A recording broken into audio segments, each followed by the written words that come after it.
இயேசு கிறிஸ்துவின் இனிய நாமத்திலும் சேனைகளின் அதிபதி தரிசன சபையின் சார்பிலும் இந்த தரிசன வார்த்தை என்ற யூடியூப் சேனல் ப்ரோக்ராமுக்கு உங்களை வாழ்த்தி வரவேற்கிறேன். கர்த்தர் உங்களை ஆசீர்வதிக்கட்டும். இந்த படத்தில் நீங்கள் பார்ப்பது பிரிட்ஜ் என்ற ஒரு சர்ச். இந்த ஆலயம் டெக்சாஸில் உள்ள ஆஸ்டின் பட்டணத்தில் உள்ளது. இந்த பெயரை பார்த்ததுமே இதற்கு சம்பந்தப்பட்ட ஒரு சத்தியத்தை உங்களோடு பகிர்ந்து கொள்ள வேண்டும் என்ற ஆவல் எனக்குள் வந்தது.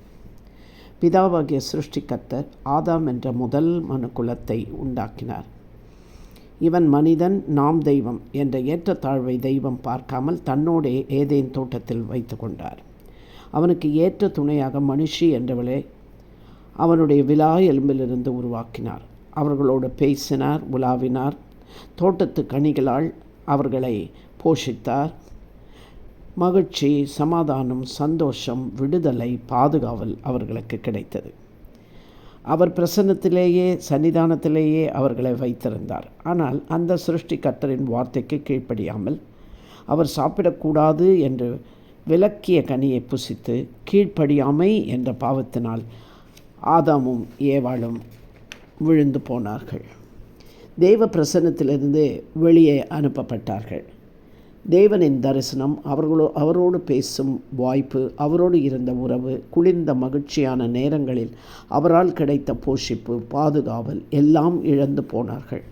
சந்தோஷம், சமாதானம், மகிழ்ச்சி அவர்களை விட்டு நீங்கி போயிற்று. அதன் விளைவாக வேர்வை சிந்தி உழைத்து கர்ப்ப வேதனையில் குழந்தையை பெற்று முள்ளும் குறுக்கும் இருக்கிற நிலத்தை உழுது விதைத்து அதன் மூலம் பிழைக்க வேண்டிய நிலைக்கு தள்ளப்பட்டார்கள். ஒருபுறம் தேவனுக்கே எதிராக செயல்படுகிற சத்ருவினால் இவர்கள் சண்டையும் பொறாமையும் கொலையும் நிறைந்த சமுதாயமாக மாறிப்போனார்கள். எப்பவுமே இலவசமாய் கிடைக்கிற ஒன்றை அதனுடைய மகிமை நமக்கு தெரியாதல்லவா? அதே நேரத்தில் அதை இழந்து போகும்போது அதற்காக ஏங்கும் குணமும் மனிதனுக்கு உண்டு. இப்பொழுது தேவனை எப்படி நாம் காண்பது, அவரை எப்படி சேர்வது, அவரோடு எப்படி உறவாடுவது, அவருக்கு நாம் எப்படி சொந்தமாவது, போராட்டம் இல்லாத வாழ்வை எப்படி பெற்றுக்கொள்வது, நிலையான சந்தோஷமும் சமாதானம் மகிழ்வையும் எப்படி அடைவது என்று அவர்கள் யோசித்து பலி செலுத்தி இரத்தத்தை சிந்தி பார்த்தார்கள். சிறப்பானதை தேவனுக்கு படைத்து பார்த்தார்கள். ஏழை எளியவர்களுக்கு தர்மம் செய்து பார்த்தார்கள். தங்கள் சரீரத்தை வருத்தி வேண்டுதல்களை செய்து காணிக்கைகளை தாராளமாய் கொடுத்து அன்னதானம் செய்து கோவில் கட்டி கொடுத்து ஏழைகளுக்கு திருமணம் செய்து வைத்து பார்த்தார்கள். அநேக அநாதை விடுதிகளை வைத்து ஆதரித்தார்கள். இலவசமாய் கல்வி கொடுத்து பார்த்தார்கள். இலவசமாய் மருத்துவம் கொடுத்து பார்த்தார்கள். இவைகள் எல்லாம் செய்தும் அவர்களால் தேவனை அண்ட முடியவில்லை. பாவமுள்ள மனிதன் புனிதமான தேவனை அண்ட முடியாமல் தத்தளித்த போது பிதாவாகிய தேவன், சிருஷ்டிகர்த்தராகிய தேவன் தன் வல்லமையின் ஒரு பகுதியாகிய அவருடைய குமாரனாகிய இயேசு கிறிஸ்துவை இந்த பூமிக்கு அனுப்ப திட்டமிட்டு கன்னி மரியாளை தெரிந்து கொண்டு தாய் தகப்பன் மூலமாய் உண்டான கருவாக இல்லாமல் பரிசுத்த ஆவியினால் கருவை மரியாளின் கர்ப்பத்தில் படைத்து இயேசு கிறிஸ்துவை இந்த உலகத்திலே மாம்சமும் இரத்தமுமாய் மனிதனாக அனுப்பி வைத்தார். பாவத்தில் கர்ப்பம் தரிக்காத இயேசு கிறிஸ்துவை பாவம் அண்டிக்கொள்ள அணுக முடியவில்லை. அவர் மனுக்குலத்தின் பாவங்களுக்காக, அக்கிரமத்திற்காக, மீறுதலுக்காக தண்டனையை தன்மேல் சுமந்து கொண்டு அநீதி உள்ளவர்களுக்காக நீதி உள்ளவராய் இருந்த இயேசு கிறிஸ்து அநீதி உள்ளவராய் மாற்றப்படுகிறார்.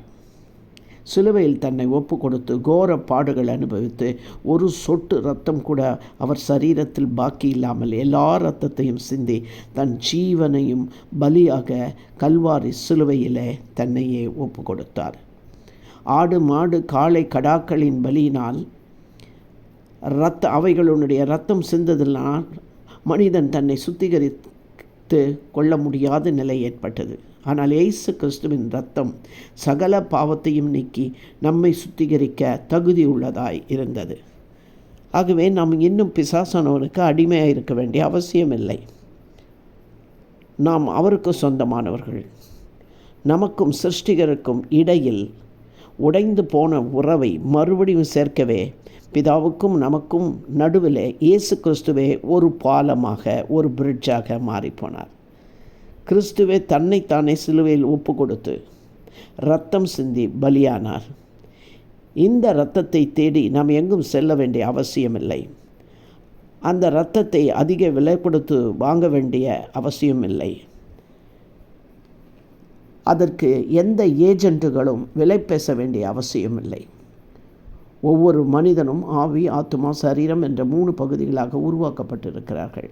இந்த 3லும் பரிசுத்தம் அவசியம். இயேசுவின் இரத்தம் ஒன்றால் தான் அதை கொடுக்க முடியும். வெளியரங்கமான சுத்தம் சோப்பு, வாசனை திரவியங்களினால் முடியும். உள்ளான திருக்குள்ள கேடுள்ள இருதயத்தை சுத்திகரிக்க இயேசு கிறிஸ்துவின் இரத்தம் அவசியமாக இருக்கிறது.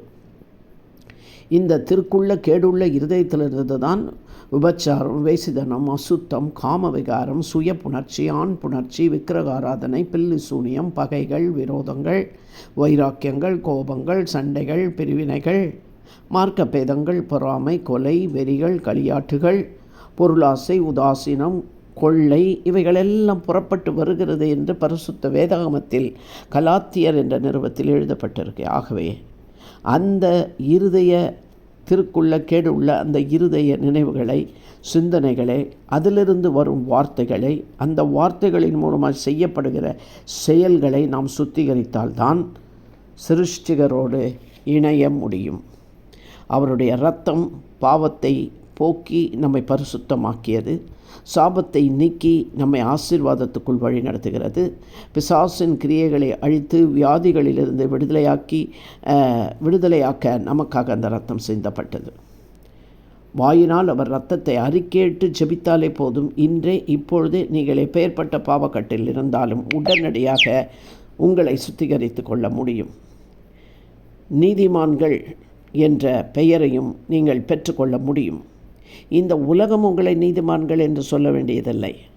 ஆனால் பரலோகம் இயேசு கிறிஸ்துவின் இரத்தத்தினால் நீங்கள் உங்களை சுத்திகரித்து கொண்டால் பரலோகம் உங்களை நீதிமான்களாக அப்ரூவல் செய்யும்.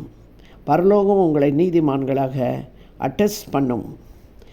ஆகவே இப்படிப்பட்ட பாக்கியத்தை இயேசு கிறிஸ்து சிலுவை மரணத்தினால் பெற்று கொடுத்திருக்கிறார்.